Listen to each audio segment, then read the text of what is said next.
Rubin, and I'm thrilled to be hosting this live Q&A session with Dr. Gad Saad about his new book, The Parasitic Mind, How Infectious Ideas Are Killing Common Sense. Dr. Saad, the book just came out 2 days ago. It's selling like hotcakes. I think that's a reference that the young people understand. And yet you've made time to answer the good people's questions. You're a good man.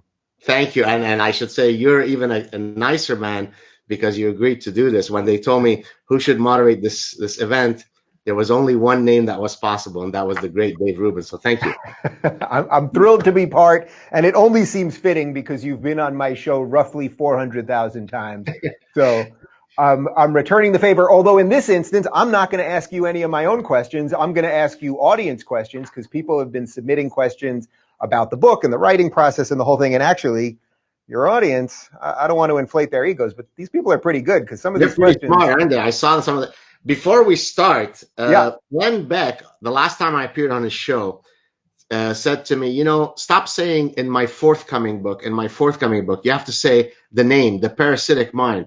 So I took that to heart, and I wanted to show him who the true marketing guru is. So whenever I want to wear a mask, this is the mask I wear. Whenever I get hungry and I want to have a cookie, you said like selling like hotcakes. Where is it? Check out the cookies. Can you see? There you go. Yeah, we got it. Edible cookies. And whenever I'm thirsty, I drink my. So all of the tastes are covered by the parasitic mind. It nourishes your soul and your mind and your stomach. There you go. You know what? For the first time, I believe you're a marketing professor. I finally now see it. I thought, because I thought it was just a lot of intellectual fluff, but now I fully see it. Boom. There you go. I see it in action. Okay, let's get to it because there's a ton of great questions. We got about 45 minutes. And of course, the link to buy your book for people that are watching that have not bought the book already, you can get it on Amazon and your local bookstore and all that. But there are links down below.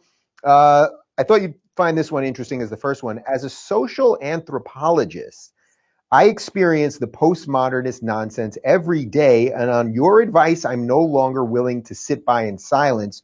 What is, in your opinion, socially constructed? Right. So for the viewers who may not know, social construction is the idea that a particular phenomenon is not due to any biological imperatives. It is socially constructed. Why do women like a particular type of guy? Oh, they must have learned it through Hollywood images. Why do we like fatty burgers? It's because McDonald's taught us that. So of course, some things are socially constructed. It's the old nature nurture issue. But the reality is that most things that we say are due to nurture are in that form because of nature. So really the dichotomy of nurture versus nature is frankly imbecilic, because it isn't as though nurture or social construction exists outside of biology. Mm-hmm. So most things are ultimately nature, but there are some things that have nothing to do with biology. Why a particular culture associates the color green with fertility, whereas another culture associates it with disease, might be just a social accident that has nothing to do with biology. But for all intents and purposes, everything that we are is a melange of social construction and our genes. When you see the crew of people that want everything to be socially constructed, what do you think the evolutionary rationale is behind that? Is that just that they want to just sort of control the world? They want to control the universe? They want to control existence? That's a great question, because you're saying, what is the evolutionary reason for succumbing to the social constructivist mindset? Which is a great question. I think it really comes. That was mine, by the way. Just saying. That's mine. True. Which shows that not only my fans are smart, but my friends are very smart too. Well, look, social constructivism is really a hopeful message, because it basically says, hey, parents, when your child is born, anyone can be the next Michael Jordan if you provide him or her the right, socialization. They can become the next Lionel Messi, the next Albert Einstein, the next Michael Jordan. We're all born with equal potentiality, and then it's only a matter of how well you socialize them. So that's hopeful, because I'd like to think that my child is going to be the next Lionel Messi. It's perfectly hopeful and perfectly incorrect, but it makes me feel good. So I think it really stems from a noble place of hopeful, dogma, but it's nonsensical. Okay, number 2, you trace human behavior back to evolutionary strategies such as spicy food in India or kosher food. Is there anything socially constructed that has no Darwinian purpose? I like this question. Right. So I guess I preempted that question by answering the previous one when I talked about colors, right? The fact that one color associates, green with fertility and another one associates it with something else might have nothing to do with Darwinian theory. The fact that in my leisure time, I enjoy reading, whereas you might enjoy bowling, those are individual differences, behavioral heterogeneity that may not have an evolutionary root. So it's very, very important for people who wish to understand the world through the evolutionary lens that they don't overcommit to evolutionary theory, because what ends up happening is they try to come up with explanations for every possible phenomenon. Oh, the reason why we love bowling, it's because it harks back to our ancestry when we're trying to kill the zebra, and so bowling. So it's nonsensical explanations that really have nothing to do with evolutionary theory. For something to be an evolutionary phenomenon, there's a very strict code of evidentiary threshold that you must meet. Right, but there could be there are certain evolutionary reasons that we like sports, though, right? For example, like the idea of winning in competition is that absolutely. As a matter of fact, in one of my earlier books, in evolutionary psychology, I talk about how fans, so the consumption of sports experiences, and both you and I are big sports fans. I know you love. How are you doing with getting Clyde Drexler on the show? Have we? His ball is right. Is it my right shoulder or my left shoulder? I always forget. His signed ball is right there. We're working on it. Okay, very good. Because of COVID, I want to do it in person. I understand. So when two teams play, the players of the winning team will have a rise in their testosterone. The losing team will have a drop in their testosterone. Well, that seems to make intuitive sense. But what's incredible is that the fans of the winning and losing teams exhibit the same endocrinological response. If I am a fan of the French team and they win, my T levels go up. If I'm a fan of France and they lose, my T levels go down. So that demonstrates to you, if you like, the evolutionary roots of our tribal affiliation to our favorite sports team. That's why we even use language like, we won, right? Mm-hmm. Well, you didn't win. You didn't play in yesterday's game. You're just a fan. But when they lose, you don't say we lost, they lost. So I associate with the winners, I disassociate it from the losers, and that's certainly an evolutionary mechanism. Interesting. All right, let's shift to politics. We're gonna bounce all over the place here. Yeah. With an upcoming election and a Supreme Court hearing, how do you see idea pathogens you warn about in your book playing out in the next month? I mean, this question gets to almost every reason I've had you on my show so many times, because you're an expert in evolutionary biology, but you've been able to kind of apply it to politics. Exactly. And I don't know if you know this, but there's an election in about a month. So explain it to us, Gad. So several ways to go with this question. One, as I would say, so there's a tension in ethical system. There's something called deontological ethics, which is there are absolute truths. It is never okay to lie. That's an absolute deontological statement. A consequentialist statement would be, it's okay to lie if I'm trying to protect your feelings. So if I want to have a long-standing happy marriage and my spouse says, do I look fat in those jeans? I might want to lie because I want to protect her feelings and have a happy evening together. The reality is we're all at times consequentialist and at times deontological. But when it comes to certain first principles, we should always be deontological. Now, let me link that to the SCOTUS issue.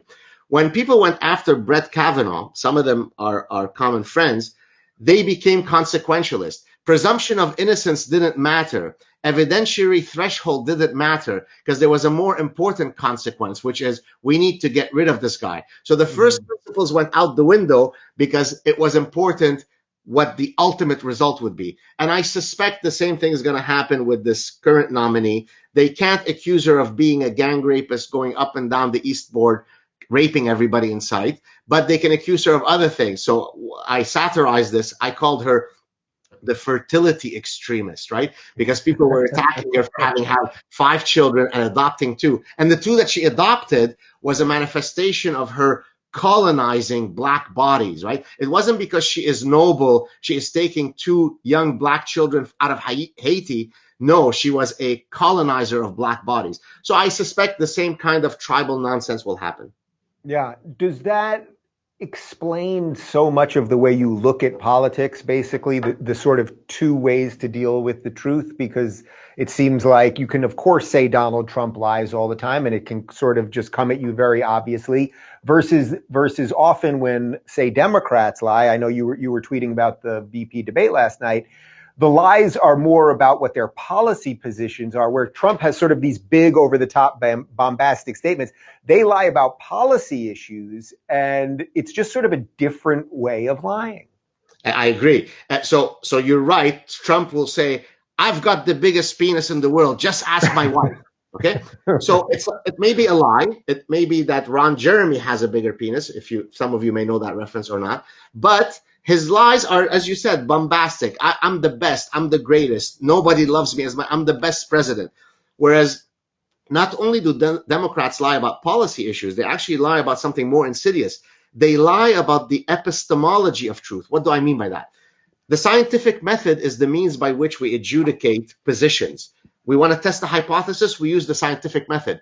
Well, the Democrats now argue there is no such thing as absolute truths, because postmodernism says everything is subjective. We are shackled by our personal biases. Hashtag science must fall. The scientific method is only one way of knowing. Maybe you need to go to the indigenous way of knowing to adjudicate environmental issues.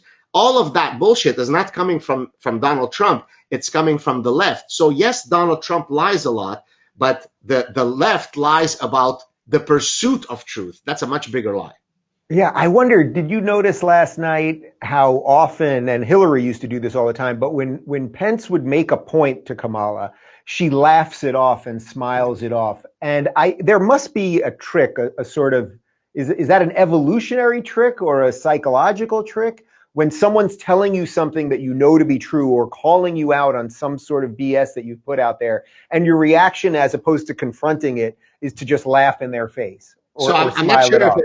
I'm not sure if it's evolutionary, because in my view, it's actually suboptimal, because when I see her doing that, I'm increasingly more repulsed by her. And I'm always fascinated by the fact of why is it that when my wife and I are watching, is it Kamala? Is that how you pronounce it? I don't want to get it wrong because I don't want to be racist. I keep saying Kamala, but it's Kamala, whatever. Yeah. So whenever Miss Senator Harris speaks and does all her smug stuff, both my wife and I will look at each other and we're truly repulsed by her ways. And yet I can go on Twitter and someone says, what the hell are you talking about? She is so charming and lovely. So what is it in my neuronal system that causes me to be so connected to their experience? I'm not sure. I'm fascinated by that. Just real quick on this, I saw Hillary posted a little 2-second video of Kamala turning to Pence with that smug, snide look. And she said, she was in fact saying, this is so wonderful. And I'm looking at it going, you got to be out of your mind. So we just look at these things differently. The only thing I can think of is that your tribal allegiance ultimately altered your perceptual reality, right? So let me tell you a story that speaks exactly to this point. This is a story that was recounted to me from my former doctoral supervisor, Jay Russo, who's a cognitive psychologist. So he had been contracted by a company to try to help them decide whether to launch a product or not launch a product. Some of the executives wanted to launch it, others didn't. And so they held a focus group with some consumers or some stakeholders. They sat behind a one-way mirror to see the interaction. And at the end of that interaction, the yays, the ones who wanted to launch the product, said, you see, we were right. And the nays said the exact same thing. Well, how could that be? How could they both have seen the exact same interaction, started from opposite points, and resulted in exactly, solidification of their positions? Well, that's exactly, I think, what happens when we look at Kamala Harris. You and I look at her and we say, my God, she's grotesque. Someone who loves her ignores all that information and finds her charming and smiley. So thus, when I say we're in a war on reality, I'm actually correct, I think is what you're saying. You're exactly right. We construct our reality based on our perceptual biases. All right, let's, this is actually a perfect segue then. Can you discuss the tension between truth and feelings, which is taking over in society today? So You're blocked, by the way. Okay, is that okay? We're okay? Good. Uh, you know, in the book, I talk about something that I call epistemological dichotomania, always trying to come up with binary categories to describe something, thinking versus feeling. The reality is humans are both thinking animals and uh, feeling and thinking animals. When I walk down an alley and I see four young men loitering and my heart starts racing, that makes perfect sense. That fear response makes sense. The fact that my affective system kicked in makes sense. If I were trying to do well on a calculus exam and I'm trying to be affectively driven, I'm not going to do very well. I need to trigger my thinking response, my higher Right. order cognition.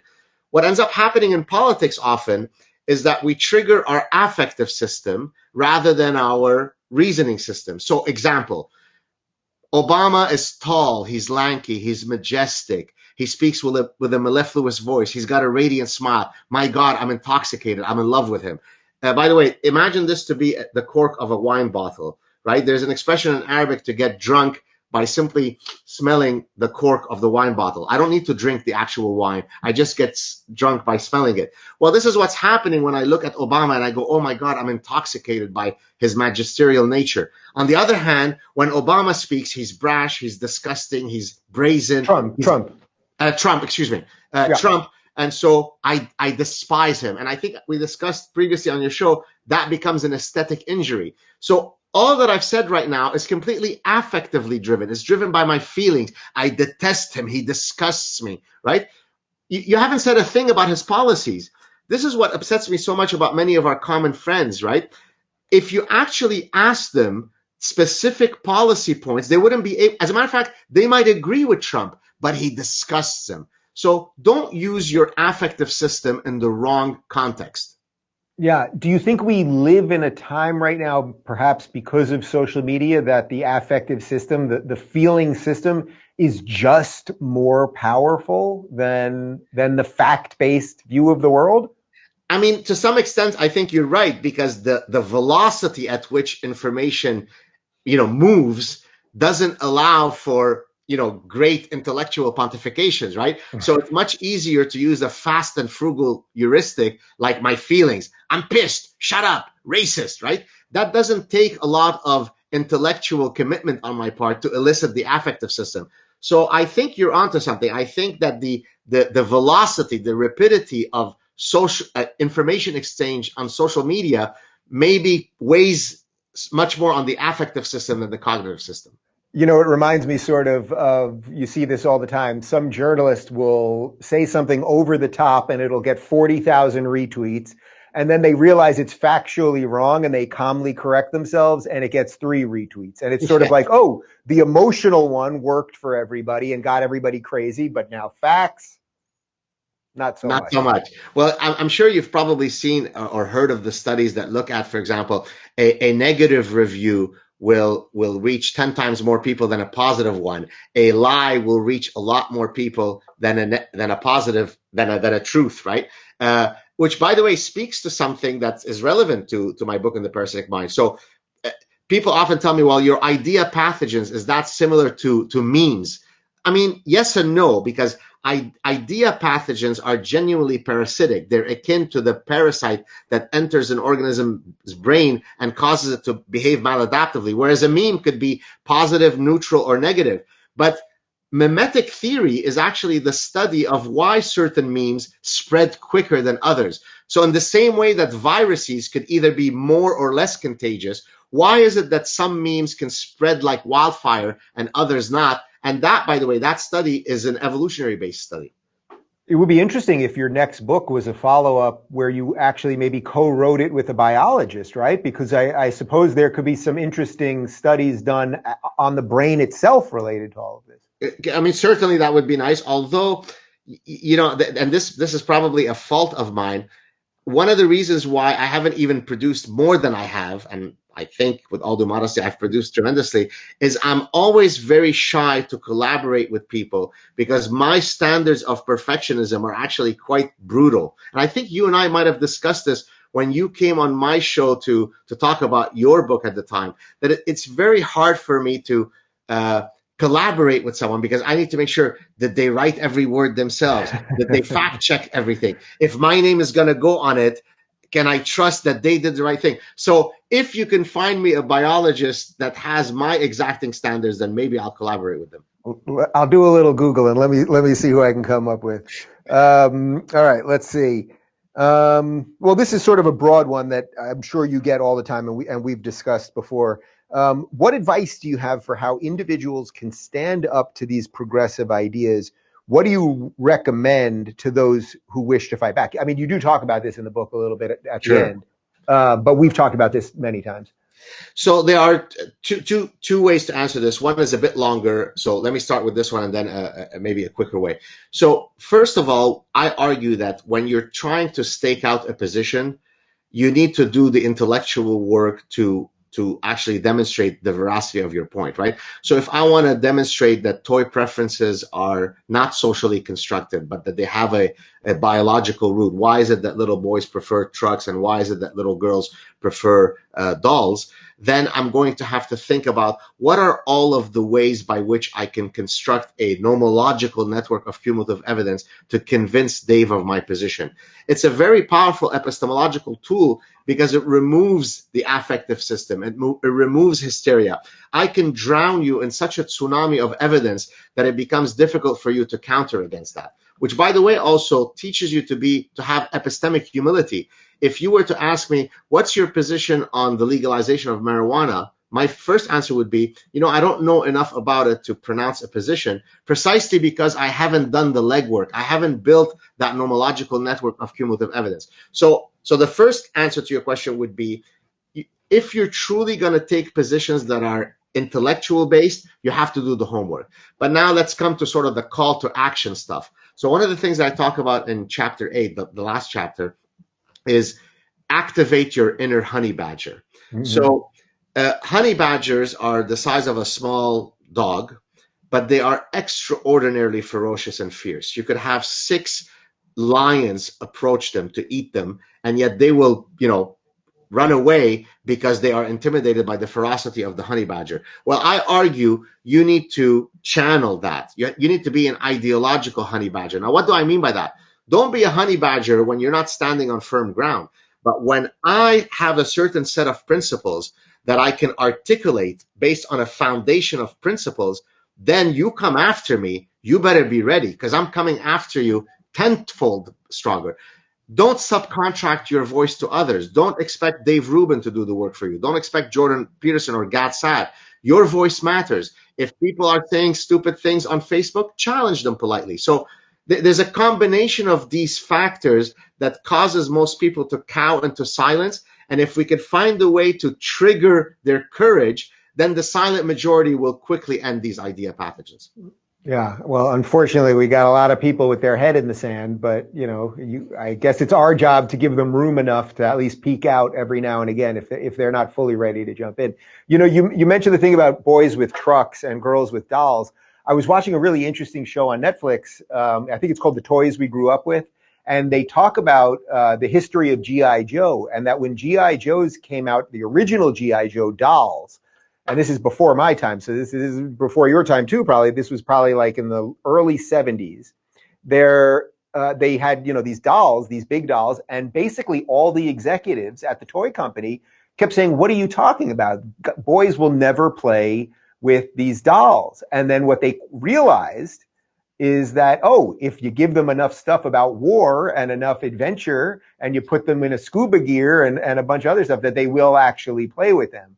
But there was this big fight, could it ever work? And clearly the answer was, if you do enough work around it, it's not just a doll. And by the way, I mean, to link marketing and products and services to evolutionary theory is not just some sort of esoteric scientific project. It has real practical implications, right? Because there are companies, toy manufacturers, who were parasitized by some of these idea pathogens that actually thought that they could create a new line of progressive toys where it is the boys who are playing with the pink dolls and it is the girls that are playing with the guns, because they thought, again, from a tabula rasa perspective, you could socialize little kids to whatever you want them to be. Guess what? It didn't go well for them. I'll give you one other quick example. Romance novels are almost exclusively consumed by women all around the world. And the romance novel is literally like a plagiarized template. The archetype of the male hero, he is tall, he is a neurosurgeon and a prince. He has a six-pack. He wrestles alligators on his six-pack. He is reckless and risk-taker who could only be tamed by the love of one woman. I've just told you every single romance novel that's ever been written. Women fantasize about that guy. Well, one progressive romance novel company wanted to create a new norm of masculinity where the guy cries every 4 seconds. Guess what happened to that line of romance novels? So because they don't understand human nature, it literally is go broke if you go work or whatever it is. And so when I'm teaching to my students about evolutionary biology and evolutionary psychology, I tell them it's not simply the science. They are real practical applications and implications to either understanding human behavior or being a moron. Man, you should be working at Disney, because you probably know this, but you know, Disney, they made a decision, a marketing decision, that they were going to market the new Star Wars for women or for girls, and the main character, Rey, was a girl, and they said the Marvel movies, Avengers, will be for boys. But then they realized little girls, generally speaking, don't want to play with lightsabers and blow up spaceships. That's not anti-girl, it just is. Imagine how much money I could have saved them, and I could have had a house in Newport Beach. All right, let's move on to a friend of ours. The question's about a friend of ours, Douglas Murray, a British writer who comments on the same thinking plaguing Western society. Recently went on the Triggernomics podcast with a rather pessimistic message about how dangerous the situation that we are in is. I am from the UK, but have spent the last 8 years in Japan, and I have to say, even in the short period of time, large swaths of the society I left are now unrecognizable. So just how close to the precipice are we? I love this question because the urgency is there, and I feel like a lot of people feel this. Well, it depends which metric you use in terms of how close we are to the precipice. Is the West going to collapse tomorrow and it's going to be Mad Max? No, it's an insidious, slow burning thing, right? We will wake up in 20, 30, 50 years and we won't be able to recognize what's up, what's down, what's left, what's right. I've always said, for example, that the identity politics that is enshrined within the left is something that could replicate that which I escaped from in Lebanon 45 years ago, right? There is no good outcome with tribal politics, right? I've seen the ugliest manifestation of tribal politics. So I don't want to be too alarmist and say, we've got the way AOC says we've got 12 minutes left and then it's over because of climate change. But if we continue on this path where we don't redress the ship and grab, if you'd like, all of the values that made the West great, I suspect that the West will eventually die. I can't give you a date, but let's put it this way. It's less than 100 years.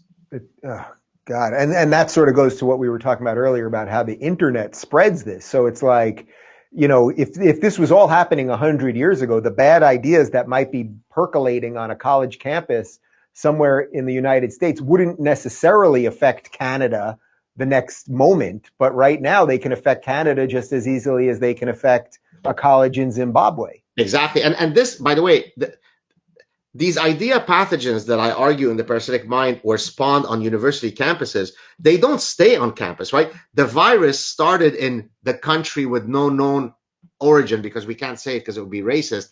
It started off in that country, but then now has shut down the entire world, right? You can't contain the idea pathogens. So they start off on campus because it takes intellectuals to come up with really dumb ideas, but then they make their way everywhere. So HR departments now adhere to them. Nuclear facility labs, as you know, with the U.S. government, right? I self-flagellate and I have to take a seminar about why I'm evil because of white fragility, right? So these are not just some esoteric things that only a few professors who have nothing better to do with their time are fighting against, because the ones who have been warning, myself and a few others, we see the end game. We see what it is when Julian Castro appears in the primaries and then talks about abortions and then says, oh, I'm sorry, I mean, we need to protect men who have abortions and women who have abortions. That has become normalized. that kind of lunacy is not an esoteric thing in a feminist class at Wellesley. It's in the primary Democrat, process.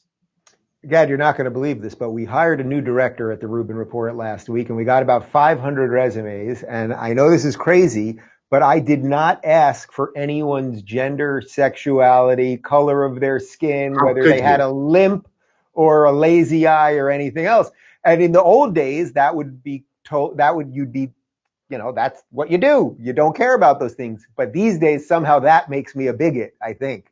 According to these idea pathogens. Well, certainly in the university, as you know, now everything is determined by those immutable traits, right? So you get a professorship, a chaired professorship or not, as a function of whether you are an indigenous person of color or not. It's unbelievable.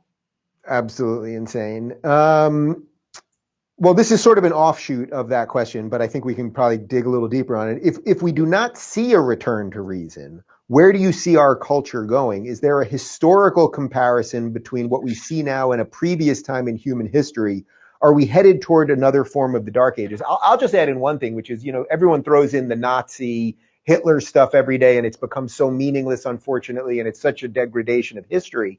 But the feeling, the crippling feeling of, I'm not going to say what I think as I see evil rise, I suspect is something like 1930s Germany. And I don't mean that to be hyperbolic.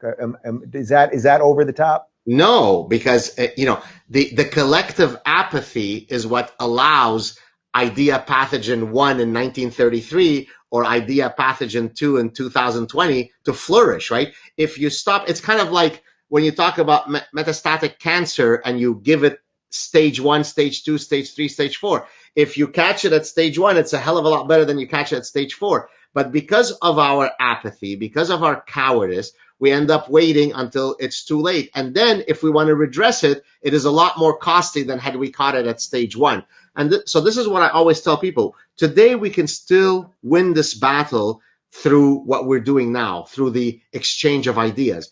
But there will come a day when good, kind white people will not be happy about being told every single day of their lives that they are execrable cretins, right? And some not so nice white people will say, wait a minute, I've had enough. And at that point, the time window to have enlightened debates will be over, and the time for Beirut type violence will happen. And it doesn't take a prophet to see that coming, right?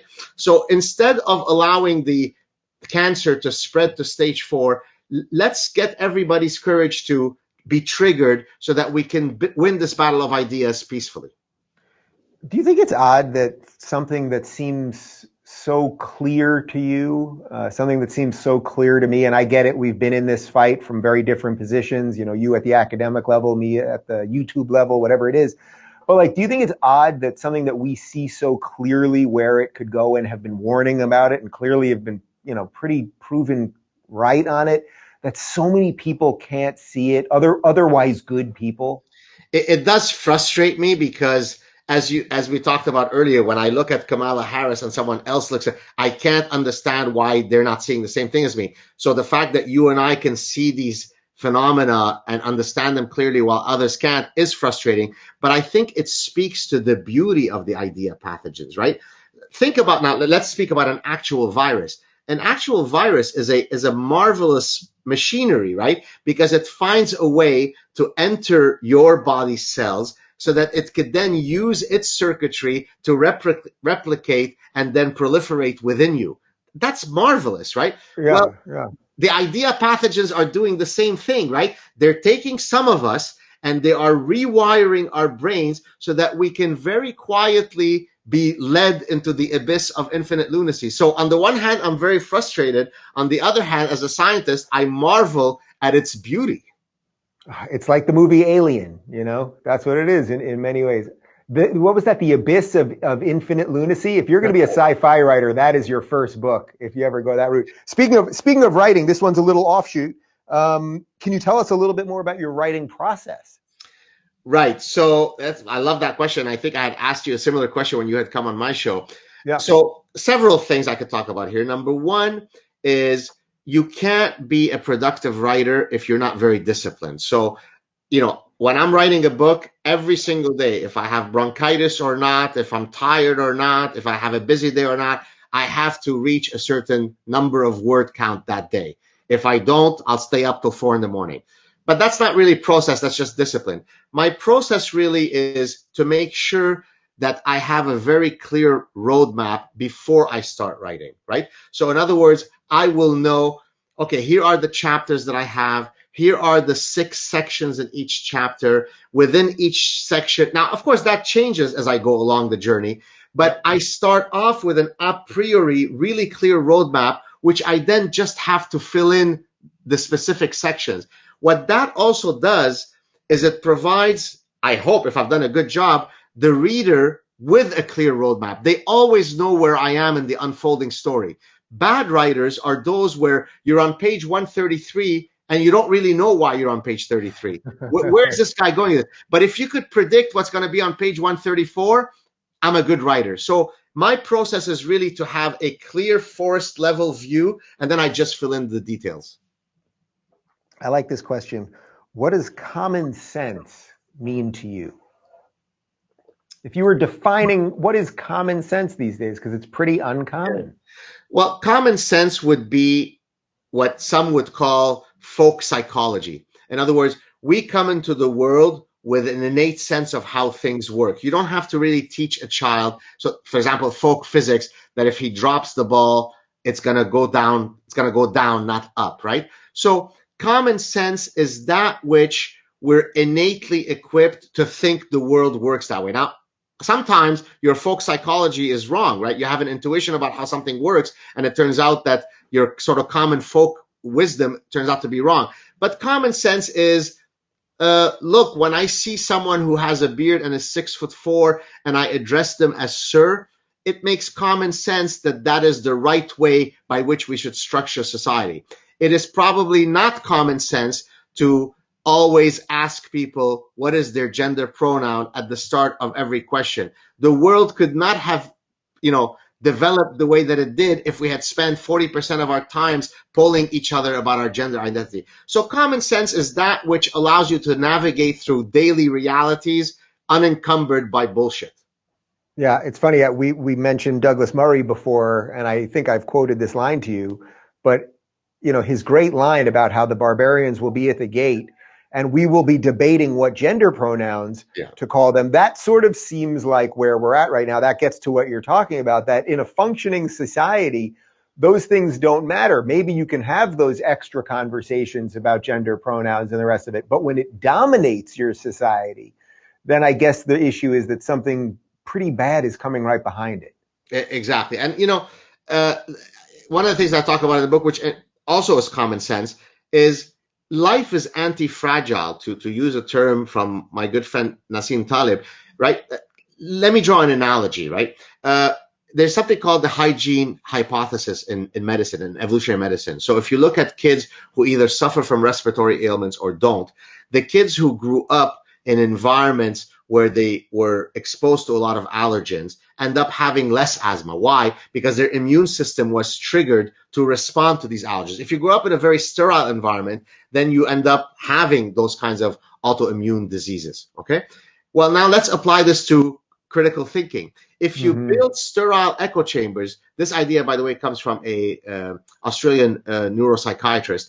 If you build sterile echo chambers, it's akin to growing up in a sterile environments without pollutants. Then you don't develop, so I argue in the book, you don't develop your critical thinking abilities. Well, it is commonsensical that the world should be one where you're going to interact with people who don't share your views on every single issue. It is insane that we would build a society that is so ideologically sterile that I am triggered by anyone who has an differing opinion to mine. That's common sense. Common sense is that life is anti-fragile. Well, the book is The Parasitic Mind, How Infectious Ideas Are Killing Common Sense. I think we gave a little common sense to the people here. What do you think? I think you did a great job. Thank you, sir, for doing it. Thank you, my friend. The link to the book obviously is right down below in the YouTube comment section. And Gad, as I always say to you when we unfortunately finish these on Skype, next year in SoCal. From your lips to the cosmos' ear.